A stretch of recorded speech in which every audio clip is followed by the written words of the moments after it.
So there's still some challenges to reaching some of the audiences, or just being cognizant of the fact that you can't, um, for example, you need to make sure that you're building a mobile website that's really lightweight, because that may be their only interaction with your brand is through a mobile device.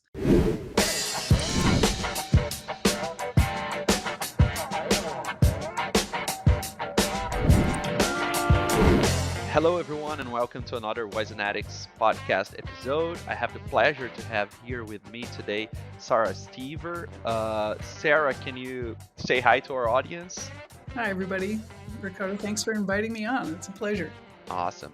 And guys, Sara here, she's CTO at Paulsen. She has an extended background involved in communication in the ag industry, and she's going to be sharing some very cool stuff with us here today. And Sara, as usual here on our podcast, we like to start learning a little bit more about our guests. So would you mind sharing a little bit of your background with us? Tell a little bit more about yourself. So I grew up on a row crop farm in southeastern South Dakota. And back when I was on the farm, which is quite a while back, most farms were the way we were set up. It was about 500 acres. We had all sorts of livestock. We had crops in rotation. We did mostly corn and soybean, but also some alfalfa, like our neighbors did. And of course, we ran cattle. We had sheep. We had chickens. We had hogs. And farms aren't like that anymore because they've evolved quite a bit. But back then, you got a wide, broad array of experiences on the farm, which I then took forward. And I had a very creative father who was always manufacturing something in his shop in terms of equipment. So he encouraged me to get an art degree because he thought I had talent in that. And then I ended up as a graphics designer. When the internet came along, I was a web developer. And then I had an interest in technology after that. And so I went on to be part of search engines and just now programmatic media and things like that. I was president of our agency for a while. And then right now I'm CTO. So I've had a really great career, largely in technology, but technology as it intersects with creativity, which has been really fun. Cool stuff. I'm a graphic designer also. That's where I have my background. And I don't know. I think I worked for about 10 years with graphic design, and it's crazy to see the evolution on those 10 years because of internet, and especially now with all the AI stuff that we're going to be covering a little bit in our conversation. But I started with a printing, as graphic design, it was much more towards printing in the beginning than digital, right? And I remember some exercises we were doing. I don't know if you did that also, but creating all the layouts with those transparent films and just fitting things pieces of it's crazy to see the evolution. And guys, we're gonna talk a little bit more about this soon. And just so we can keep our conversation here, Sara, uh, could you share what are the top 3 experiences or achievements you had so far in your personal professional lives, and what did you learn from these experiences? Sure. So I probably the first one would have been actually completing college. That was a milestone just because it takes years to get through college. And I think when you go into school, a lot of times you don't really have an idea what you want to do. And so the idea that you come out the other side of that, about half of the people that start college don't complete it. And so I think that's probably one of the most formative early experiences that I had. And I had mentioned my father was really, both of my parents were really supportive of that. And not a lot of people support having their kids go to fine art school. But my parents were, they knew I would do something with whatever gifts I'd been given, I guess. So they were fine with that. And then I freelanced for about a year. Not long after that, I had some agency experience, which is very different from in-house design experiences. And I'd had that as well. But then when I came, out of freelancing for about a year and a half, and came to the agency I'm at, that probably was of those three, going through college, working for myself, and then having an opportunity to work where I'm at now, where I've been for a long time. That was probably the three. And what I learned from those experiences were just that you have to continually reinvent yourself. And just because you get through school and you learn so much when you're in college, and I see new graduates coming out of school now that kind of have that same uh, thought that, like, well, I'm done with that portion of my life and now I'm moving on to just working.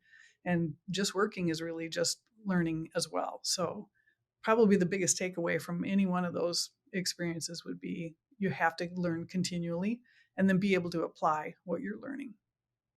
Absolutely, learning with practice, and it's crazy when you get out there in the market and you see how far sometimes things are from what you learned in college, and For sure. how much you have to learn more. And yeah, it's all about adapting. Yep, absolutely. And so your parents supported you in your decision to go with a fine arts, having your bachelor's. But seeing all this transition you had, all the places you've worked, and the things you learned, now looking at where you are right now as a CTO, how would your parents describe what you do today?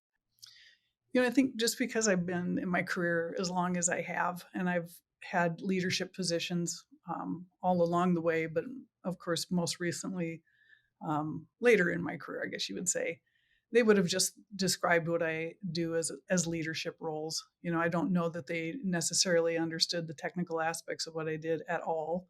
And they were college educated, which was kind of unusual because my dad was a World War II vet, right? So there weren't a lot, and especially there weren't a lot of women back then who went to school. But that was really important to my parents that all of their kids got college educations, and so for them, it was really just wow that you accomplished anything. They were just proud, like most parents are just proud of what you're doing.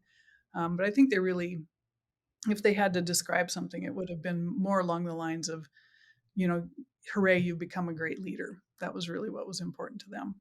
It's definitely a portion of what you do today, and it's so cool to see like the support. As you mentioned, it's probably something a little bit unusual, back in the day, to support more the studies and make sure that you have your children graduated. So congratulations to your parents on that. And Yeah, to their the credit. what I found curious, in your journey is that you come from a rural background, right? But Mhm. then there is the support for you to study, and then you choose um, fine arts. You come from a creative family, as you mentioned, your father working in new equipment and so on, and then you move to marketing in agriculture. Uh, can you share how this path that you followed, this journey, um, had an impact in the experiences, how it influenced your career to where you are now? Yeah. So fortunately for me, I ended up at an agency that made a real commitment to working with rural audiences, and so that's largely in agriculture. And for me, it felt like coming home. Right, I got to go back to my roots in agriculture, and I know I'm super biased about this, but just working with people in agriculture, they're just wonderful people. They are the salt of the earth. They are the people who get up. It's not an 8 to 5 career for them, and they work hard around the clock, and they make sure that we're fed and that we've got security, the security of food and fuel, for the population. Those are the ways economies thrive. So to get to be a part of that, a part of agriculture and a part of marketing, to tell those stories, to really understand those audiences, that aspect of the journey has been probably one of the most fulfilling things for me, is to get to work within agriculture and work with farmers and tell those stories and really help people understand how broad agriculture is. Right, you can have any career you want and have it in ag. We need people that do accounting, and we need people that understand rural healthcare, and we need engineers, and we need scientists, and we need all of the roles, and we need them all within agriculture. So I guess having that background of growing up on a farm and growing up with parents who supported the journey I wanted to take, even though it looked like I was leaving agriculture, actually ended up bringing me back around to agriculture in the end. Much easier also to have empathy and understand something when you're a part of it, right? Sure. And did you ever like picture and knew that you would work with like rural audiences and with agriculture and so on, or was something that happened?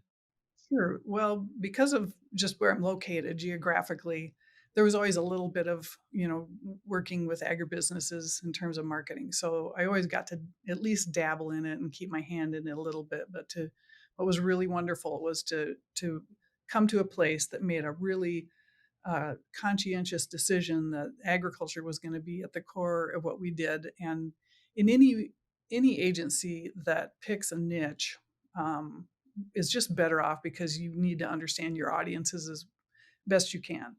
And so to have the luxury of having an audience that I already understood at least to some degree was really a gift. And to be able to look for people to bring onto the team that are people who share that mission and that passion for what's happening in agriculture.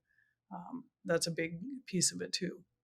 Right now we're talking about connecting to audiences, how to communicate with them, and the capacity that you have, lots because of your background, but you also, not that you are not connected anymore to these sort of discussions such as audience, understanding audiences and communicating to them, but today you're in a role uh, that, at least in terms of title, brings us a lot the thing about technology, right? So you're a CTO at Paulsen, and you're working probably with new technologies, new solutions, innovative solutions, targeting rural audiences. What do you think are unique challenges and opportunities, for businesses to engage with ag industry, ag audiences in the digital age? Well, I'll start with the challenge side, just because that it's a very real aspect of what we're up against every day as we're just building things out for the audiences that we do communicate with. Is broadband isn't everywhere right now in rural America. So there's still some challenges to reaching some of the audiences, or just being cognizant of the fact that you can't, um, for example, you need to make sure that you're building a mobile website that's really lightweight, because that may be their only interaction with your brand is through a mobile device. So just understanding that that's a piece of it, and that you have to be thinking about broadband as you're developing your assets. That's one of the challenges. Opportunity wise, I think it's the fact that you can really understand any audience, but understanding how they work along. And I'll just use the customer journey as an example. There's a lot of, depending on which aspect and which audience, which niche audience in agriculture you're talking about. If you're trying to reach veterinarians, they're going to be in a very different situation than someone who's actually the manager of a swine barn, things like that. So there are niches within agriculture that you have to think about who are the gatekeepers and influencers on their decision making process. And for a lot of farmers and producers, like say on the beef side or the dairy side, that veterinarian is a huge influence. And so they're going to talk to that vet at some point before they buy a certain product or they change up their feed. Um, if you want to talk about seed, we work with a lot of seed companies, then the agronomist is going to be a gatekeeper. And then kind of overarching all of that are how the retailers work in agriculture. And those retailers end up being along that customer journey very influential at the end. Like they're going to get that little bit of advice at the end, even though in the awareness phase they may have taken in, heard your radio spots, saw your print ad in what we would call our endemic publications. They're in the mindset of their operation while they're seeing your brand, and there's a great halo effect from that. But until they actually have that need and they go into that consideration phase, and finally make that purchase, there's a lot of other touch points that aren't traditional and that are a lot harder to reach and have influence over. And you have to think about that as you're working within those audiences. So lots of niches within agriculture. Each one of them has got a separate path and touch points that you need to be considering. And you can lean on technology a lot, and we do that, and we build out technical audiences with pixels and through things like lookalikes and the data. Working with partners that have very good data is a big leg up for any marketing firm. But there's a lot of different aspects of it, and so I guess that's how I would see that. Absolutely, and how you look at the data, right? Hmm. How you analyze that. I 100% agree with what you're saying, especially about understanding it's not just rural audiences. You have multiple personas within these audiences, as you mentioned. For example, veterinarians or nutritionists. Those are people that tend to have a stronger connection with technology. They're kind of like scientists, so they're all the time, consuming content and reading articles, those sort of things. So having access to it, and they would Hmm. the relationship they would have with technology and the media would be one versus other audiences. And again, they are gatekeepers or direct influencers of the people who are maybe do not have this strong connection, but will make the final decision. And I love the thing about the channels also, right? Retailers and how you build your way through them, and the need that you, depending on what products you're selling, you have on relying on good retailers, good distributors. Hmm. One beautiful thing for me also is that, as you mentioned, there are multiple touch points. Like sometimes I'm having discussions with people. Like we do podcasts as we're doing here, but targeting especially technical audiences within specific industries in the ag. And sometimes people are looking people that work in communication are, or even their superiors are looking for clear like ROI, return over investment metrics, which is something that you should always go after. But the thing is, the sales cycle, depending on what you're selling and who is buying, can be really long. And they're not going to buy it because they saw one printing pay uh, one ad in a magazine, or they listen to one podcast, or because one visit of a salesperson.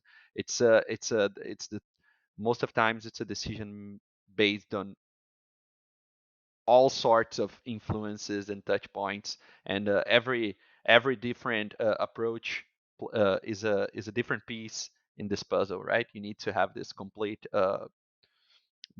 approach, and try to impact impact the audience through mo- the most channels you can, right?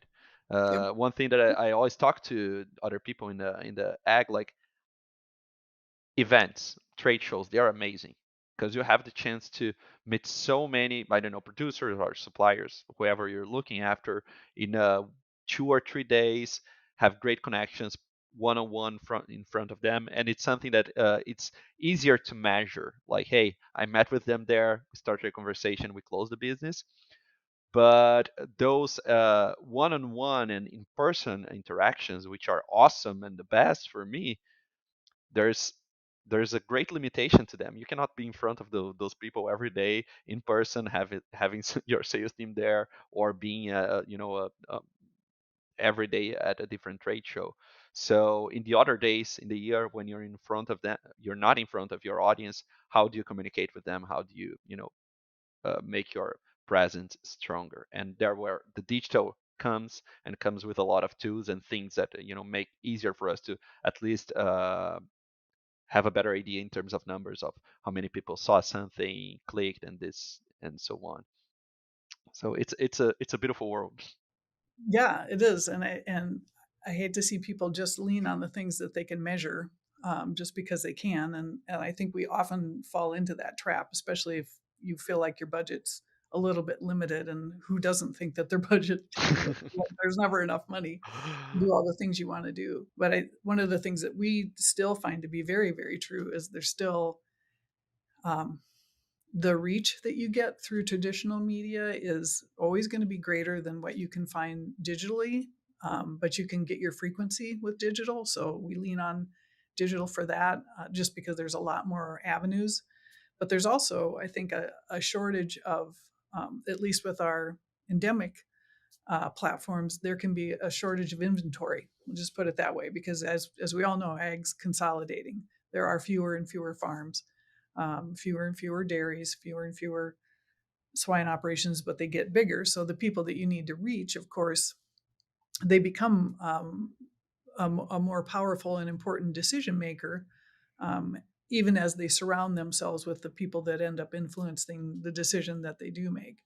But trying to reach them becomes a bit of a game, in terms of just those impressions aren't available. So then we step outside of that right into the non-endemic world where we've got programmatic and we can obviously the technology you guys talk about this all the time with technology we can follow them around anywhere, and so there's also that balance of not overwhelming them with your message and just being mindful of not having that halo that you get when you're in the endemic world and they're thinking about their operation at the time.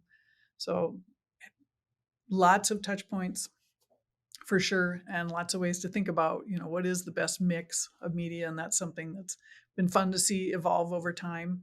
We wasn't all that long ago and we had clients who were like, I don't think that digital thing's going to last, and I don't think that's going to work. And they just wanted to stay in the traditional realm. And then we've got other clients who want to go completely to digital because they don't understand how the ag audiences work, and they just want to be able to measure everything that they do. So it's definitely a mix.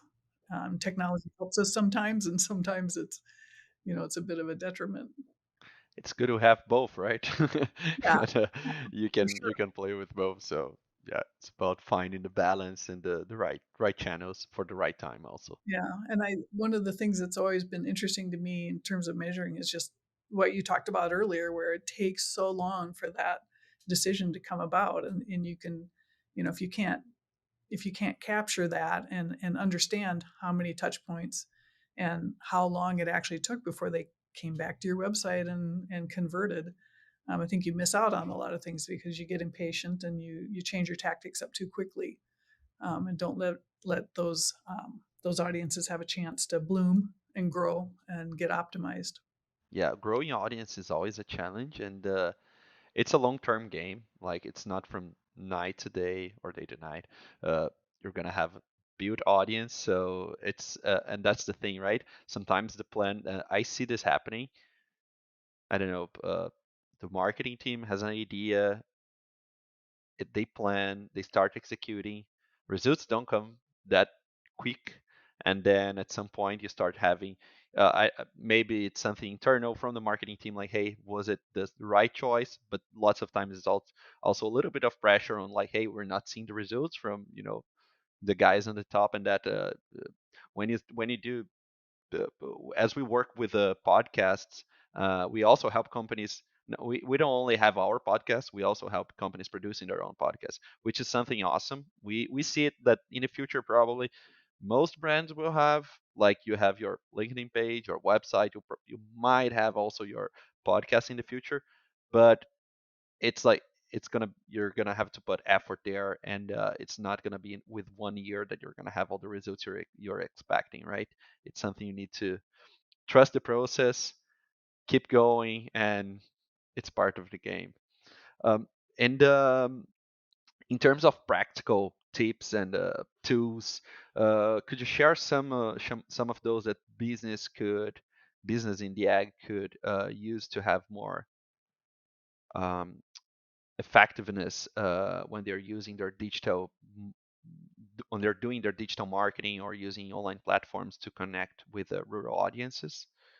Yeah, a couple things. One would be just get really good at the block and tackle of building audiences, because that and getting your own first party data, because that's going to become more and more important, and you really should think about it as an asset just like you would think of any other asset that you have, but it is the asset that essentially takes you into the future. So you have to be constantly collecting first party data, keeping it cleaned, and make sure that you're refreshing it and looking for opportunities to build upon it.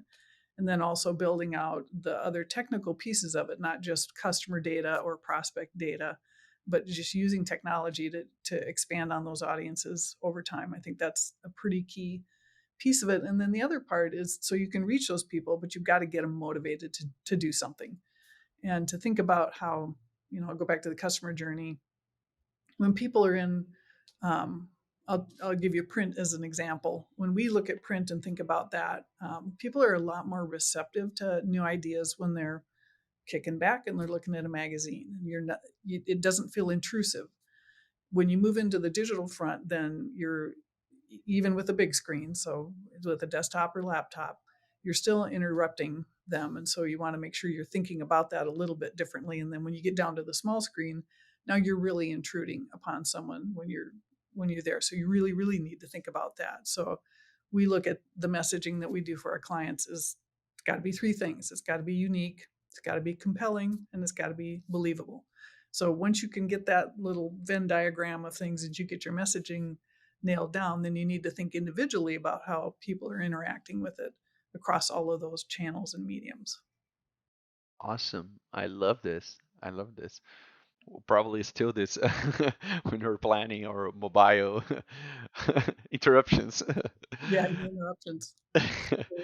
uh, and Sarah, keeping on on this arena where we discuss tools and things that we can use today, we have AI. Mm-hmm. It's here. It's not in the future. It's present, and most of I believe that just like other things that we had on the internet, it's coming to stay, right?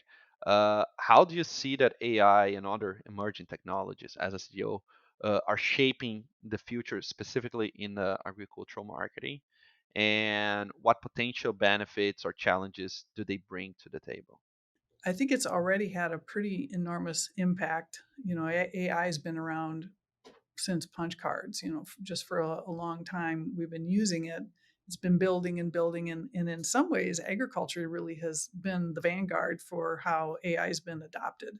So anything from just auto steer back in the day or flow controls, and being able to kind of regulate how you were spraying, things like that. Taking the data in now, your yield monitors are telling you a story about your field, and you're trying to, overlay that with other things in terms of inputs and that aspect of artificial intelligence. I think, when Chat GPT came into the world, and all of a sudden people got all very excited about it, like AI just happened, and like, well, it's we're like decades into this now, and especially in agriculture. It's been pretty transformative because it's, as you know, labor is a big issue in agriculture, and so finding good help that wants to stay in the really rural parts of our country has been a challenge for us. And so to be able to use not necessarily robotics as much as just things like auto steer, like things, eventually as we move to autonomous tractors and grain wagons and things like that, how much that's helping out our farms as they consolidate has a lot to do with it. But if you move into just the realm of rural America, not just in agriculture, I think generative AI is really kind of an equalizer. So you may not have a lot of resources and a lot of ways to start up a new business. And so agriculture, not everybody on the farm is farming. So a lot of times you've got maybe either the husband or wife or the kids that you want to bring back onto the farm need other ways that they can be employed. And so a field like marketing, generative AI is a great equalizer, and it gives tools at your fingertips that you may not have had. So it'll be interesting to see where this goes. Like, does this mean that we need to move even more quickly in fields like marketing, or fields that have a lot of that are going to be impacted, I should say, in a big way, like accounting, lawyers, medical field. Some of these ways that the data goes into these large language models and it comes back out as advice is going to transform a lot of aspects of rural America that aren't necessarily tied to agriculture, but will lift agriculture at the same time. So I'm excited about it. I think it's a marvelous thing for our future, and it's a wonderful thing for rural America to be able to have access to tools like this. So I'm excited about it. With all of these new tools and things, especially AI in the way that we're seeing now, which is like through a ChatGPT where you can solve problems, very quick on your computer. That's been my reality for most of my life, working my computer, not like in farms and so on. But I at the same point that sometimes I get a little bit scary on like where is this leading us, which there is room for questioning and discussions on where it can get. I also see that uh, it gives more room for good ideas to thrive Yeah. because lots of times people have the ideas, right? I don't the big thing is making them happen and executing them. And today, I don't know how many times I've seen this post, but it's like, hey, you don't need $1 to start a business, and then they bring all the different tools you have to create, I don't know, designs, to create content, to do this and do that. And most of them are, they have some free version for you to do.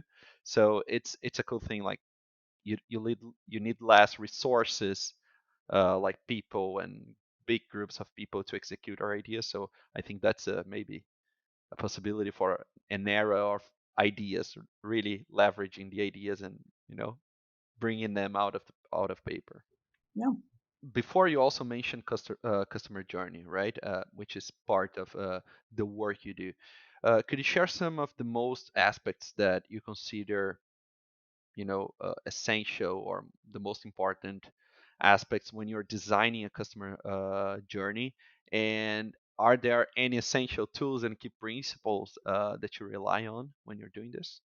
Boy, the tools vary. I guess probably the most important tool you would have would be just having an open mind and really thinking about that. And for us, we end up doing research on our own in order to make sure that we're paying attention to the nuances that are happening with any one of those audiences that we've got. So that piece of it tied to the customer journey, persona development, I think, is a piece of it too, and that ties directly into things like attitudinal research, which is a component of what we do, depending on the situation. So knowing that people don't always respond demographically to things. You might say, well, I'm only going to target people 18 to 35 because they all think the same way. Absolutely, they don't all think the same way, and being able to tie into that to a degree. I mean, you don't want to get too granular because at the end of the day, you may not have the bandwidth to actually put together 10 different types of messaging just to try to move someone down their customer journey. But I think that's in terms of tools, it's for us, those tools can definitely be research based as we're thinking about it. So we have an online focus group tool that we use that makes it easier to do qualitative interviews in a way that it's actually kind of a hybrid between qualitative and quantitative, which is helpful. That attitudinal research I had mentioned, one of the last ones that we did on rural lifestyle was really understanding why people were migrating out of cities. And what we ended up learning was that there are people who just really wanted more space. It wasn't that they wanted to move into rural America necessarily, but they really wanted more space. But they would identify themselves as wanting to migrate out of cities because their thought was, I'll never have more than I've got right now as long as I'm in a city. I think those attitudes may have evolved as the pandemic wrapped up mercifully, and we're moving on. But understanding the attitude and why people do things is oftentimes more important than who they are, because to get into their head, you're going to want to know why. So a lot of times our as I mentioned, our tools are really research based tools in order to really understand that customer journey piece. Awesome. Yeah.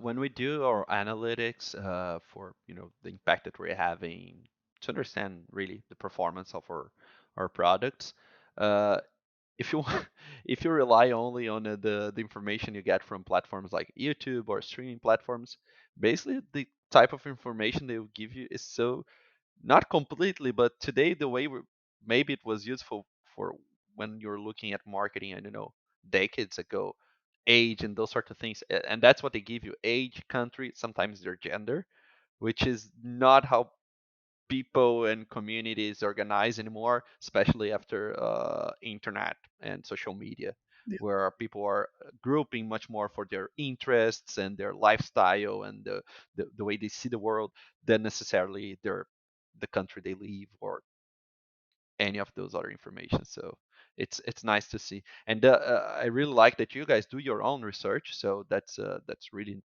good. Not something easy to do, in my experience.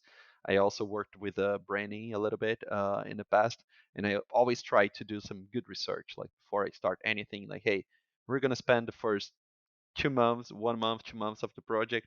I'm not gonna be creating things. We're gonna be talking to your listeners, to your customers, to your audiences. So then we can start thinking about what we need as a solution, right? And you guys conduct your own research. I wanted to know that if you can share some key insights or trends that you guys are noticing when you do your research, and how these insights are impacting your strategies. Yeah, so it kind of depends. Some of the research we do is just really for specific brands that we're working with, and I, those are invaluable in trying to craft the messages that you want and really helping people differentiate themselves from their competitive set. And a lot of brands, I would say, don't, just have never been exposed to what you can actually learn if you take the time to find those things out, and to push beyond what you can read in other third party research. I had mentioned the rural migration piece that we had done, and really understanding why some people wanted to leave cities and move out into the country, and just really wanting more space. There were definitely a group of people who, they wanted to be able to put in a half-acre garden, and they wanted to have animals and those types of things, and they really do feel like the rural lifestyle is like the best possible life they could have. Breathing fresh air, not having to see your neighbors every day, those types of things. Those are definitely a mindset of people that were that way. But just in general, for rural lifestyle, we did find 5 different types of audiences we had, and we did sort of bucket them by age, not specific age, but some were younger and some were older, and that did tend to come out, which it doesn't always come out in attitudinal research. But we had young affluents who had a specific mindset. We had older inactives, people who um, had were affluent and were able to move into the country, but weren't looking for like that half-acre garden that went with it, or to have a herd of cattle with them. People who are just really independent thinkers, and they want to be self-sufficient. Middle-aged connectors, so those are people who wanted to move into a community and have like-minded people around them. So that was one of the set of research that we did. Another one was on electric vehicles and kind of the adoption of that. One of the things that's really important in for all of us, but is unique in rural America, is just how the electrical co-op systems work, and how people get their electricity in the country. And so we wanted to study and see, do we have the infrastructure in place to actually support the charging of electric vehicles, and how do people in rural areas even feel about that? And just in general, they are not excited about it, because they're very concerned that they won't have that they won't be able to do what they need to do, travel the distances that they do in the weather that they do with an electric vehicle. So that was important for our clients to understand. So lots of different ways we've approached research and lots of different topics over the years. Awesome. Yeah, I always remember when I think about this sort of research. If I'm not wrong, it was Pepsi. I don't know if it was Pepsi or Coke when they were. And again, we are designing solutions for the world, and we do our best to put ourselves in our customers' shoes, right? So you can Mm-hmm. provide with a decent solution for them. But it's really hard if you're just guessing, if you're not like in front of them and asking them, you know, how do you feel about this? How and Pepsi or Coke, I think it was when they were entering the Japanese market. I think one of the like they noticed that the big packages were not like, I don't know, we use liters here in Brazil, so 2 liter sodas, they were not they were not selling. People were not buying, and they were trying to understand why they're not buying the big packages. And at the end, it wouldn't just it just wouldn't fit their refrigerator, so it was too big for their. So it's not the type of research we're talking about where you're asking people, but you need to. And Desk. I just love how this how a simple conversation and some good questions can bring insights to you that will basically change all your approach to what you're doing as a solution. And yeah, I just loved it. And let me see if I can get more information on that. I'm gonna drop you an email to see some of this research. Another thing, so CTO at Paulsen, but in your background, you also were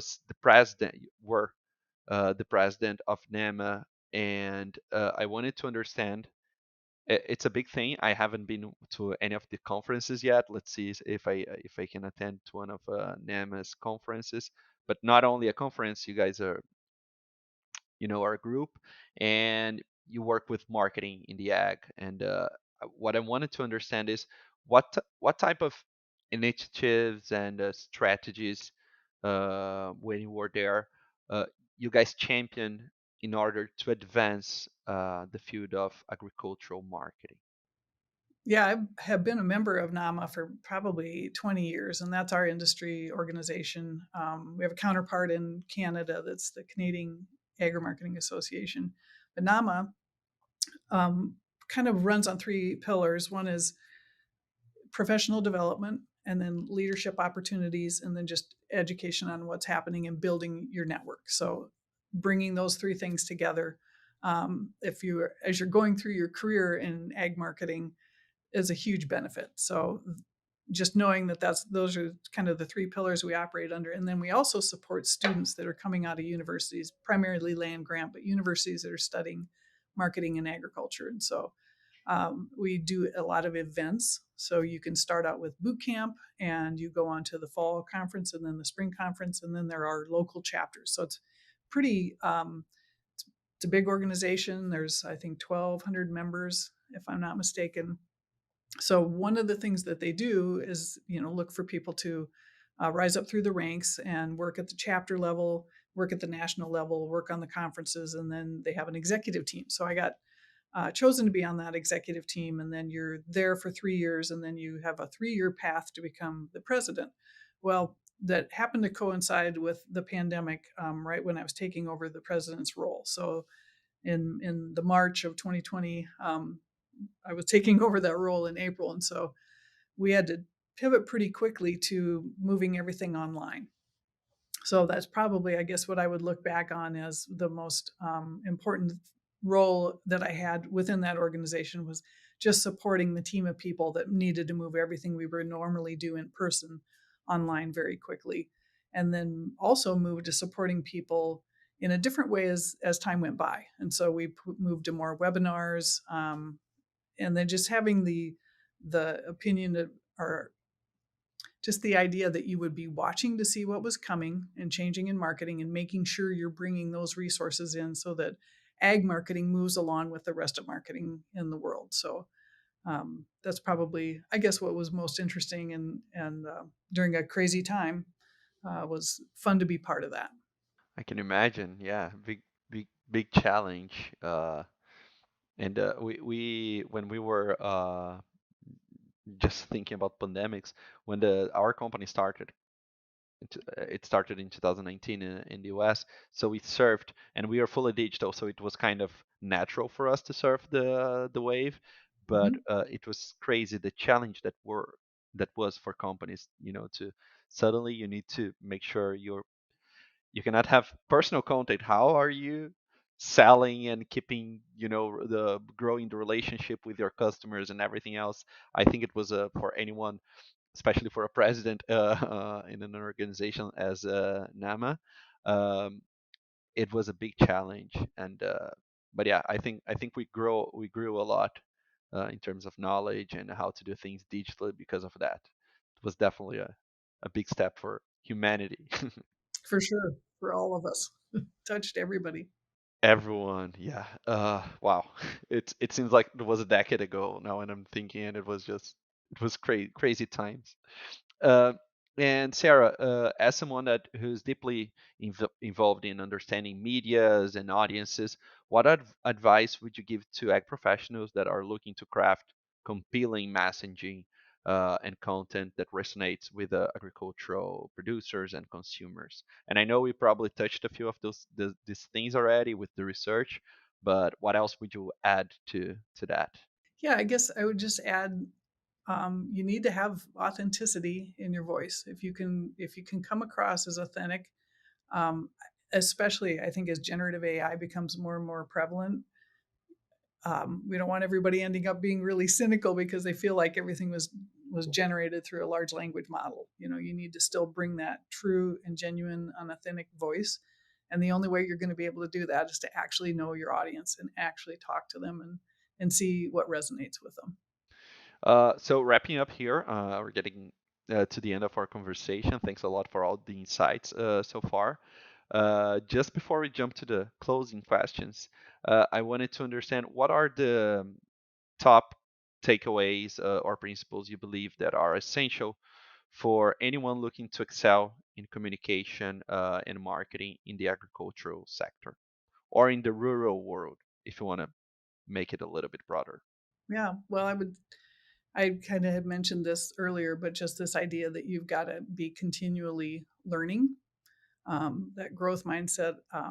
Things are going to continue to change, and they're going to change in a way that's even more astonishing than it already is, right? You wake up every morning and there's some new news about a platform or something that you feel like you've got to try out. But just that being open to continuing to learn, and I guess adopting a growth mindset. And the only way you can adopt a growth mindset is to continue to push yourself into areas where you may or may not be comfortable and where you're going to make mistakes. And you have to get comfortable with that idea that you're probably going to screw some stuff up. But that's kind of the world we live in right now, is just that's what it is. So you also have to learn to be compassionate with yourself so that you can continue to grow and move past the mistakes you do make. Cool. My next question, so you kind of answered my next question, at least one of the. I want to ask you what would be a piece of advice you would give to someone starting their career. For sure, keep learning, open-minded. Anything else you'd like to add? Yeah, I think you need to become a good communicator, and I think one of the best ways you can do that, of course, is to be well read, but to also write. A lot of people feel like they want to move right to public speaking or getting their ideas out there, and it's essential, I think, to be well read, be a good reader, but also be a writer. So don't just lean on Chat GPT. I mean, you can learn things through Chat GPT or Claude or any one of the other models for sure, but don't rely on that, because there's something that happens within your brain when you are writing that helps you organize your thoughts, um, and really make sure that your ideas are concrete, and that then gives you the ability to get those little phrases down that are going to help you be good in communicating your ideas. Beautiful. Any books or podcasts, movies, documentaries you'd like to recommend to our audience? Yeah, read the book Tilt. That's a great book for understanding what's happening in the world of business, and that applies to agribusinesses as well. I think that's a great book. And for a podcast, I think if you want to stay on top of what's happening in AI, it's called This Day in AI. I'm sorry, This Week in AI. There's also a This Day in AI, also good, but This Week in AI is really a good one because it makes it fun. And they're constantly testing to see which LLMs are on the way up and which ones are on the way down. So it's very informative. Awesome. So Tilt and This Week in AI, Yep. good ones. I'm going to check them out. And for us to wrap up here, Sarah, where can our listeners find you online? Best place is Paulsen.agency. That's kind of where we put all of our research and where we put all of our thinking articles and things like that. Perfect. Sarah, thanks a lot. It was a great conversation for me. Learned a lot, and it's nice to see the different views and insights that you guys had at Paulsen and your own insights. So I really appreciate for all the great content you shared with us. I'm sure that the audience plugged in and it's still with us here listening. And to everyone that was listening to us so far, thanks a lot for your company. And we hope to see you on our next episode. Take care.